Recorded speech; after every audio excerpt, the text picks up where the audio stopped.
Here we are again at the Gilmore Car Museum. Once again, we're at this muscle car section. I know I already did a video on this, but I thought it would be a good place to start. Well, other than that, I hope you guys enjoy. Yeah, when I left off in the last video, I concluded that this car right here was my favorite of the muscle car selection.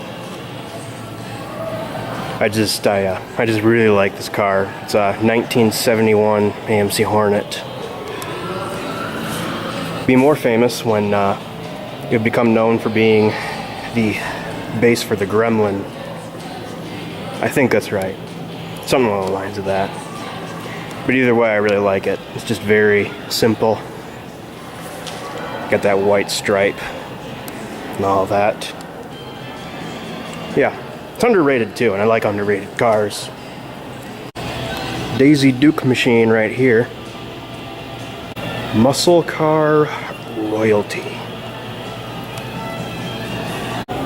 Pontiac T37, when the GTO is just a bit too mainstream for you.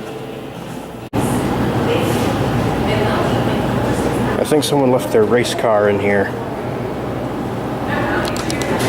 Gilmore Racing Team. Alright, so now we get into some of the new stuff here, where we have not one, but two Mercedes-Benz 540Ks.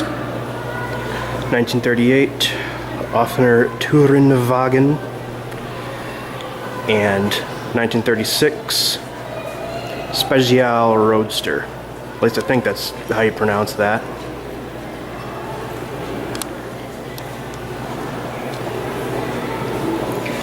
Either way, both are very, very beautiful cars.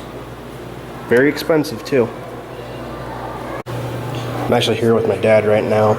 He actually guided me to the rear end of this thing. Look at that exhaust tip. If anyone of you know what that is called, because I know there's some sort of name for the exhaust tip, please let me know. Actually, it kind of looks like a fish fin of some sort. You got a step there to get inside of the rumble seat. Spare wheel because, of course. Pure Michigan. When's the last time you saw a plate like that on a car like this? Rolls-Royce. This is another icon of automotive royalty right here. Of course, you got the Spirit of Ecstasy and the Roman Temple grille on it. Gonna see what kind of Rolls Royce it is. 1929 Springfield Phaeton 1 Tourer. It's just amazing, isn't it? Color schemes are really cool. Stick shift, obviously. Man, this must be a really interesting car to ride around in. In order to have one, you have to be like a high roller back in the day. Duesenberg, the Rolls-Royce of American car manufacturers. Most likely got a twin cam, 8-cylinder engine under there. Not entirely sure. Pretty sure I'm correct though, I don't know. Correct me if I'm wrong. The other end of the automotive spectrum right here. It's a 1930s Ford panel van with a coupe right next to it. Love the look of these. Always kind of imagine them without white walls and made for rum running. Looks like a scene straight out of the film The Grapes of Wrath right here. Got a bunch of Dust Bowl, Great Depression stuff. Set up pretty well, I must say. Got what appears to be a Model T and a Model A, I think. This is not decorative. This is pure function in an automobile. And for decoration, too. I love the look of this thing. Very basic. It's got the black and the turquoise color there. The grill looks very no frills. Quite like it. Got some driving gear over here. What appears to be women's driving gear. There's a disembodied voice that agreed with the color combo of this car. Oh, it's a DeSoto. Huh. For some strange reason, I thought this was a Hudson. Don't know why. Maybe it's the grill. Chrysler Airflow. Inspiration from wind. Rear seat luxuries. Because the driver and the front passenger do not matter when you're driving a car such as this. This is the same car, but I just had to film it again. It's just very Art Deco. It's like a 1930s Packard. You got the hood ornament there with the, I believe that's an Indian with a wheel, or an angel with a wheel, I can't remember. I think they were trying to be like Rolls-Royce with the hood ornament. 1937 Cadillac Imperial convertible sedan. It's so large that I had to actually stand like 10 feet away from it in order to capture the entire thing. This might be my home one day. 1948 Tucker Torpedo. Flat 6 engine mounted at the rear. 4 doors. Triclops headlights. It's a car that could have been killed off by a massive automotive conspiracy that I'm not going to get into because that's not why you're here. When you can't afford an actual Tucker, but you still want a Tucker. The engine out of a 1965 Ford Mustang.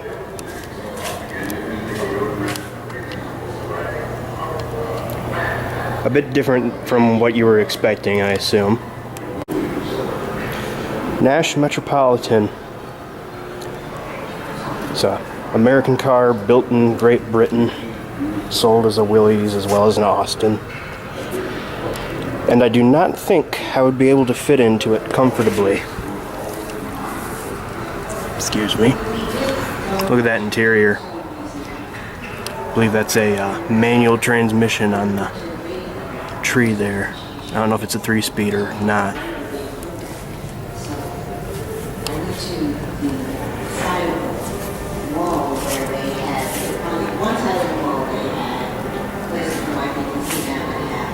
'55 Chevy Nomad.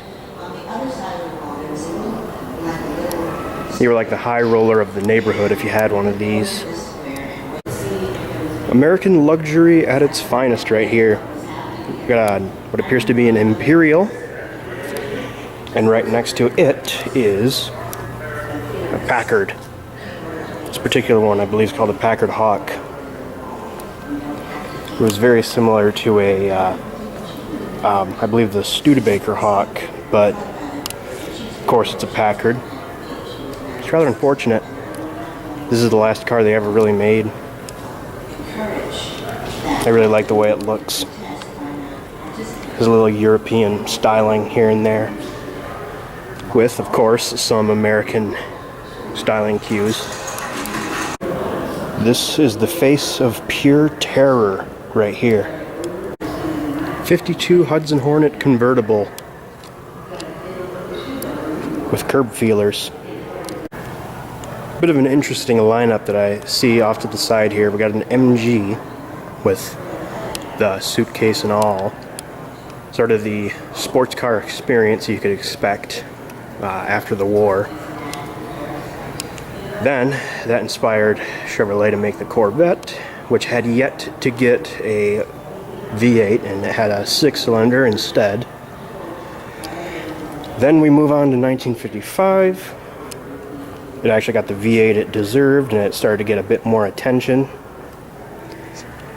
with another redesign, and still has a V8 engine. And then suddenly there's like a jump in the Corvette history, and we got this custom right here, right next to a Honda motorcycle, I believe. Well, it's a helmet. I thought that was a giant rearview mirror on the side there. Yes, that engine could fit on your Honda as well. Kaiser Darren. Around the same time that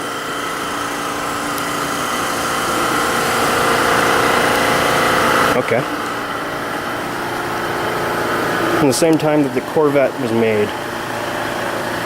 Only this had the 6-cylinder either way. Had sliding doors for those people who wanted their car doors to open like a slider door. And it was a bit of a flop, which is unfortunate because it's actually quite a pretty looking car.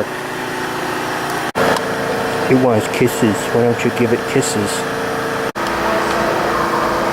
We got toys. Toys. And more toys. Toys aplenty. Duplex 4-wheel drive. When 4-wheel drive was actually used. And when a truck was a truck. Also, I'm pretty sure that if you crank started this thing wrong, your arm would probably cease to exist.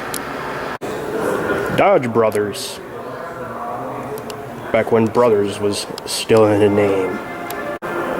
Hudson Business Utility Coupe for the traveling snake oil salesman.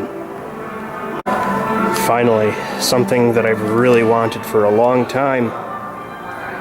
A truckload of diabetes. Behold, America in the early 21st century, when everyone was working and actually productive, and not sitting around on their smartphones. That moment when you realize car manufacturers made fidget spinners first. Flat fender Willys Jeep pickup. Love these things.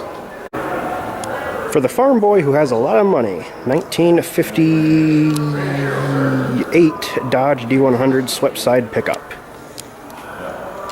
Actually has a few styling cues from the Dodge Royal Lancer, actually. Please tell me I'm not the only one who sees that resemblance.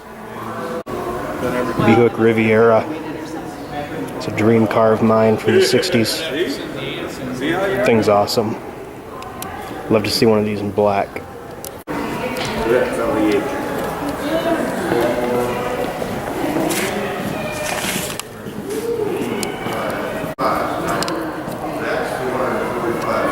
This description says it all.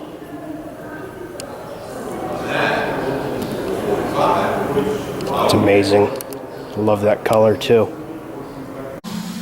A room full of Franklins.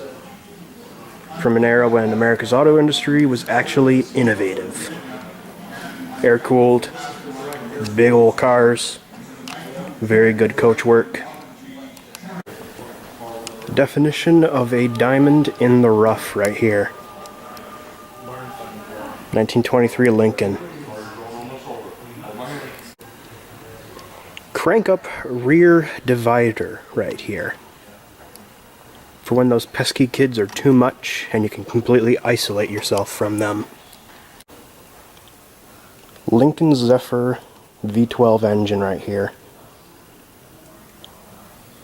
I can already hear the questions right now, and I have the answer.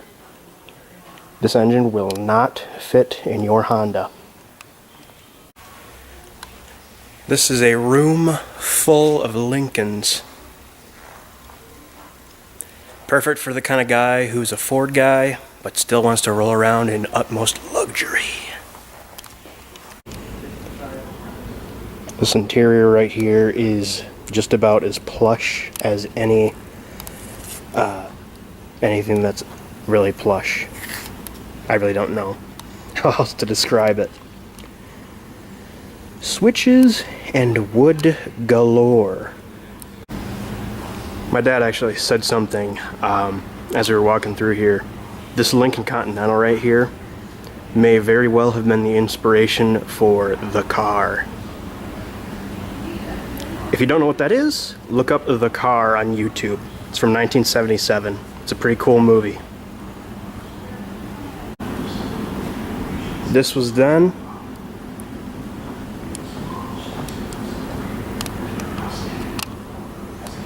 This is now. Although I gotta say, I'm really gravitating towards the Continental Mark II. I have a very special attraction to this car. It's really good looking. Back when we could match anything that Europe could do. We're outside of the Lincoln section right now. First, I was thinking about taking a selfie with my buddy Honest Abe.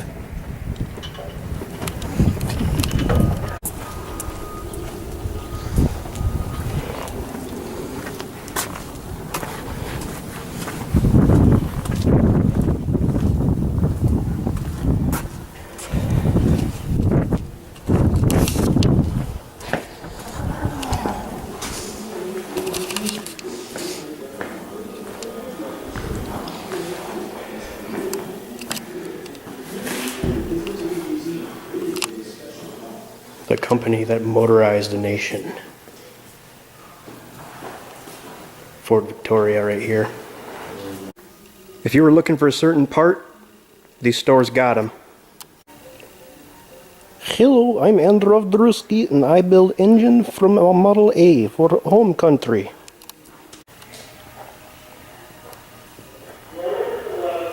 No, it is not magic. Well, hello there, my name is Lindbergh, but you can call me Lindy if you want. I'm about to take a ride in this airplane. Alright guys, I think that should just about do it. That's only a little glimpse of what Gilmore has to offer.